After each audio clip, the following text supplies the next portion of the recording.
Hey everybody, it's Zach from RoundsDownRange.com. I'm going to be showing you the XL2420TE professional gaming monitor by BenQ. Now we're going to get into a lot of specifics here, but at the same time we're going to kind of keep it simple.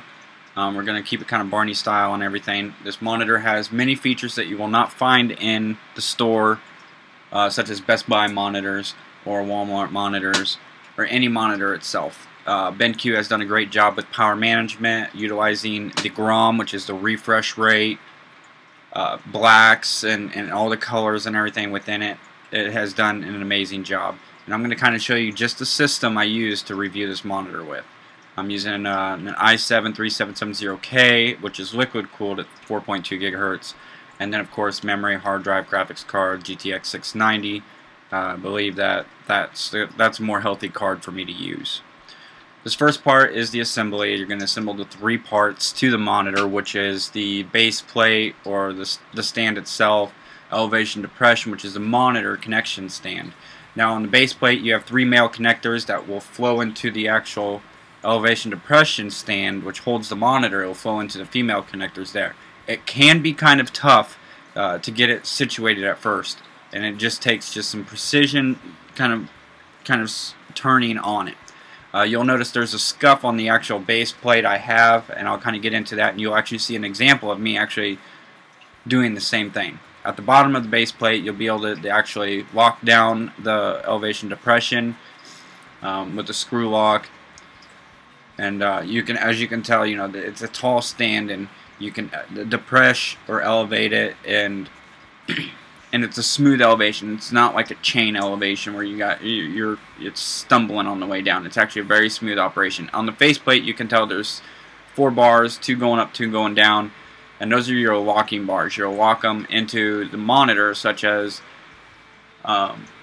you would with maybe, like, I don't even know how to explain it. It's just so simple. You just stick it on there, top first, snap it on the bottom, and it's just a clean snap. Now you'll be able to move it from side to side, up and down, and it's not if it looks loose, it's actually not. I just moved it fast. Now notice I had to angle it outwards. This is where the scratch in the base plate came from. I did not angle it outwards before,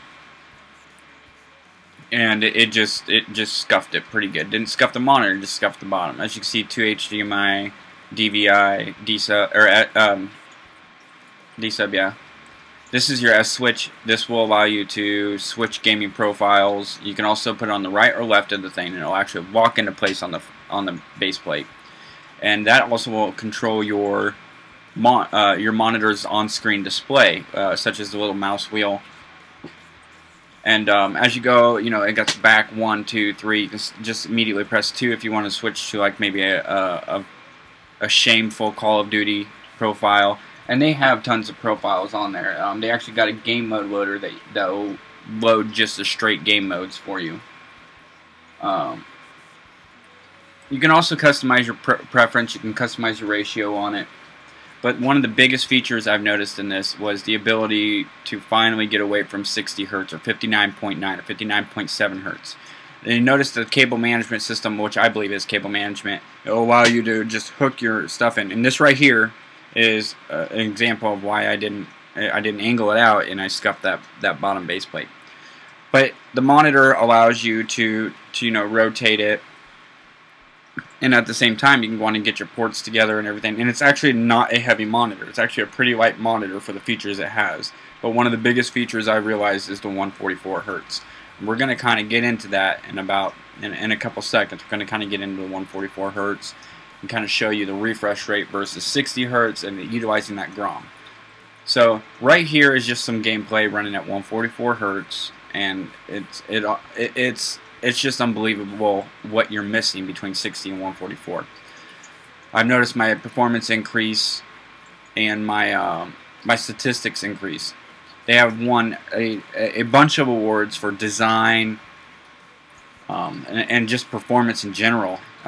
You can actually go on their website and check it out, or you can go on boss-tech.com, and they kind of got a look at it as well. And you can actually purchase it from boss-tech.com, because you can't find these monitors really out and about, and Boss Tech has them in stock at the moment. And they are, I will tell you this, they are worth the purchase. They are worth the price. If it was $200 more, I would still pay for it. It is the official gaming tournament monitor of the Intel Extreme Masters. If that tells you anything, I mean, you got professional gamers using it. So here's the refresh rate test. I started out with Firefall because it's an MMO, but it also allows you, it's so dynamic, and it allows you to customize so much. They actually put in the UI, they actually put an ability to switch from 60 Hertz to 120 Hertz to 144 Hertz and just in between. Right now I'm running it at 144 Hertz. It's smooth, but you have to understand Red 5 Studios has it to where some of the textures still stream into Firefall, so the textures will be a little off. But just being able to turn and look, and with 144 Hertz, you're not missing those frames from turning, even if motion blurs on. So I'm going to switch it to 60 Hertz just so you can kind of see that how much you're missing. If you look back and forth within the actual, I'll show you right here. When you look back and forth and you kind of fall, it's still kind of stuttery, and you never really realize this. And it's hard to do a review on a monitor and show everything when you're I'm using a 60 or a 60D camera from Canon, and I'm running at 60p. But it's still, you have to see it in person. So I changed it to 144, and as you move, you can still kind of walk on to what's going on. With the 60 Hertz, you couldn't. So between the 60 Hertz and the 144 Hertz, it's utilizing those frames that you would be missing and keeping a constant flow. Now the wattage on the monitor is a 24 Energy Star 5.1. It's 24 watts, but I've actually only seen it peak up at 22, which is just phenomenal for a monitor that utilizes all these features. Now I'm going to show you a little bit of the on-screen display or the menu of the XL2420TE, and it's actually a really dynamic menu. I kind of zoomed in just so you can kind of see, and I'm not actually touching the buttons, and you can look on the LEDs and they actually react with the menu. So if there's something unavailable, the LED will go off. So as you kind of go through everything with the menu, you'll notice that my fingers are not touching the monitor at all. I'm using the S switch that I showed you in the beginning, and the S switch allows you to be able to navigate the menu a lot better than sitting there having to press 1 again, okay, press 2 down. You know, it allows you to quickly change a setting. You can change pretty much anything. You can set your gaming profiles, or you can kind of set your 3D vision up on that as well, so you can kind of see, you can set the bars just without going into the NVIDIA control panel. So I'm gonna kind of zoom out for you all and kind of show you the S switch and exactly how I'm using it. Oh, zoomed in, zoomed back out. There we go. And you'll notice that I'm touching the scroll wheel, and in the bottom left it shows you just kind of what it looks like, and you can see really that scuff still. But I'm using the scroll wheel to go up and down. After choosing, what you want to do, all you do is you hit that very top button, the back button, and you're done. You can actually not even have to go in the menu. The 1, 2, 3 will allow you to just switch profiles. The front of the monitor is actually touch sensitive. As you notice, it says touch me. It actually lights up when you touch it. So I'm going to kind of show you just gaming on a couple of games, what it looks like. As you can tell, I'm like looking into the camera. This is Borderlands 2. I am not good at this game at all. No matter what monitor I use, just not good at it. And you can kind of utilize the refresh rate to kind of help you out in the game, such as missing those frames could be either a life or death situation. The things I can say about BenQ is they're on target. They've done an amazing job at these monitors. These monitors are simple to put together. These monitors are simple to maintain. The BenQ XL2420TE actually comes with a monitor cover, so when you're done with it, you put this cover over, and it'll actually lock it into place. Like I said, with my eye injury in Iraq, I never really experienced a monitor that doesn't cause strain on the eye. I have not yet tested out the 3D NVIDIA vision because of that injury in my eye, but I can tell you the way that it's working right now, I believe that the NVIDIA will probably utilize this monitor best out of any monitor that you'll ever experience with.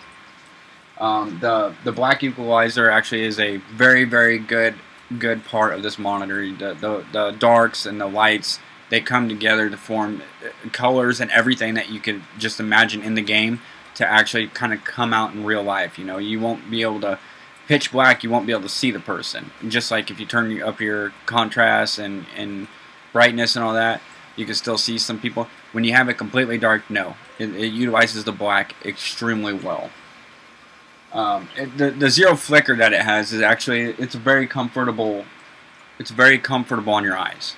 You can sit there on some monitors, if you were doing what I'm doing and actually recording, you'd actually see a couple bars go down every once in a while, and that is actually, you know, utilizing just the flickerness of everything. You know, this takes everything out. I've noticed in Battlefield 3, as you can see here, I noticed in Battlefield 3, I'm able to turn around and stab a guy in the face before he can even get a chance to reload his weapon.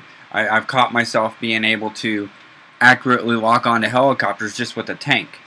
And I've actually caught myself just targeting the tank, following the tank, or targeting the helicopter, following the helicopter, following the helicopter, chasing around the whole damn map, and I still got it. But I only took about 4 or 5 shots. The GROM is what's pretty awesome. It goes from 100 to 120 to 144 hertz, and I've noticed that the peak wattage actually goes from 24 watts. But I only get 24 watts when I run it at 120 hertz. Otherwise, when I use 144, there must be something in there that's utilizing it very well, because the 144 still runs at a peak, maybe 22, 23 watts. And that's very 5.1 on the Energy Star is a very good for a monitor that has all these features. You will not use this monitor for Photoshop unless you're really good at building up a color profile and putting it on there. Please do not use this monitor for Photoshop. If you're going to buy it, game with it. If you're not going to game with it, then buy yourself an Acer and Asus. You know, I lived by my Asus until I touched this monitor. I was like, oh, holy hell. I am not going to ever go back to a 60 hertz monitor. So unless you're going to sit there and Photoshop and play with yourself, buy another one. If you're going to game, buy this. And don't even say that you're a gamer and you run at an Asus. Yes, I understand that monitors can be pricey, but you look at the tournaments that are going on, you look at everything going on, and I'm not a professional gamer, and I'll admit that. And I used to think I was a gamer, and I hate myself for even saying it now, because after seeing this, I've seen my progress go up, I've seen my times being able to play go up.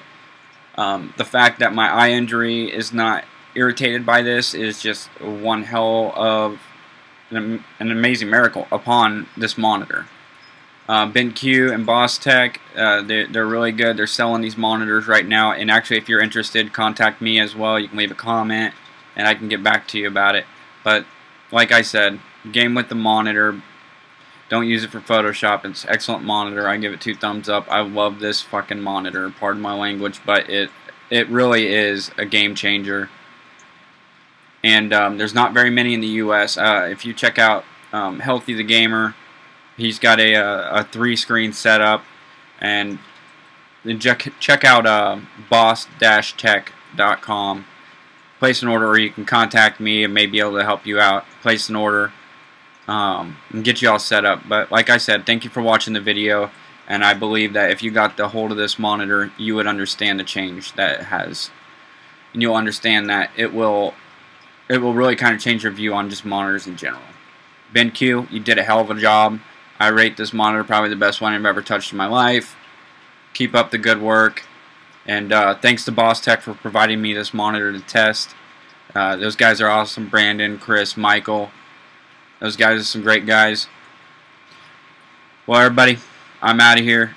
Leave a comment. Tell me what you think. If you hate it, go screw yourself. If you like it, you know, leave a comment. Contact me if you're interested in getting one. Alright, everybody have a good day. Peace out.